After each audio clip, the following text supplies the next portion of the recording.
രൂപയോ? ആ ഞാൻ ചേട്ടനെ കൊണ്ട് ഇടിക്കാം. ചേട്ടന്റെ അക്കൗണ്ടിലാ പൈസ. ഞാൻ ഇപ്പൊ ഇടിക്കാവേ. ശരി ശരി. ആ ഇപ്പൊ തന്നെ കൊടുപ്പിക്കാൻ. നിന്റെ മകൻ കഷ്ടപ്പെടുന്ന കാശ് അവൾക്ക് കള്ളക്കൊടുത്ത് കൊടുക്കാമോ? കൊടുപ്പിക്കാൻ ഇപ്പൊ തന്നെ. ഓഹോ. അയ്യോ, ചേട്ടനെ വിളിക്കാനായിട്ട് ഓഫർ ഇല്ലല്ലോ ഇതില്. അമ്മയുടെ ഫോൺ എടുക്കാം.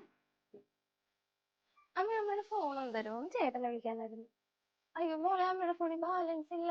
ഇന്നലെ വൈകിട്ട് തീർന്നു പോയി. ഞാൻ അവനെ കൊണ്ടൊന്ന് ചാർജ് ചെയ്യിക്കാൻ ഇരിക്കുന്നു. മറന്നുപോയി പറയാം. ശരി, അത്യാവശ്യമായിരുന്നു അമ്മ. അമ്മ, ഞാനെങ്കിലും ഒന്ന് ചാർജ് ചെയ്യാൻ പോയിട്ട് വരട്ടെ. അതിനെന്താണ്, മോള് പോയിട്ട് വാ. പിന്നെ വരുമ്പോ അമ്മക്കൊരു മുട്ടുവേദനയുടെ ഓയിലും കൂടെ മേടിച്ചോണ്ട് വന്നു കേട്ടാ. ശരി. വാങ്ങിച്ചോണ്ട് വരാമേ. ശരിയെങ്കില് പോയാ നരഹം.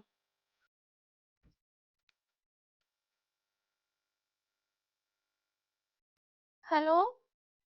എടാ മോനെ, അവളെ ഇറങ്ങിപ്പോയടാ. അമ്മയ്ക്ക് അറിയത്തില്ല. അമ്മ ചോദിച്ചൊരുങ്ങി വന്നപ്പോ മോളെ വീട് എവിടെ പോകുന്നു ഉടനെ തന്നെ പറയും. അതെന്താ ഞാൻ നിങ്ങളോട് പറയണേന്ന്. എന്നിട്ട് ഒറ്റ പോക്കാണ് മോനെ അങ്ങോട്ട്. അമ്മ ഇവിടെ ഇരിക്കുന്നത് പോലും അവള് ശ്രദ്ധിക്കാതെ നേരെ അങ്ങ് പോയേക്കുന്നു. ആരെ കാണാൻ പോയതൊന്നും അമ്മയ്ക്ക് അറിയത്തില്ല കേട്ടാ. ആ ആ ആ എടാ, പിന്നെ മോനെ അമ്മക്കൊരു 3000 രൂപ വേണോടാ. നമുക്ക് ഭയങ്കര നടുവേദന. ഒന്ന് ഹോസ്പിറ്റലിൽ പോണായിരുന്നു. അവിടെ ചെല്ലുമ്പോ ഒരു എക്സ്റേ അത് ഇത് സ്കാനിങ് എല്ലാം പറയും. നിനക്കറിയാലോ അമ്മയ്ക്ക് നല്ല നടുവേദന ഉണ്ടെന്ന്. ആ ശരി ശരി. മോൻ വരുമ്പോ തന്നാ മതി. ശരി. എന്ത്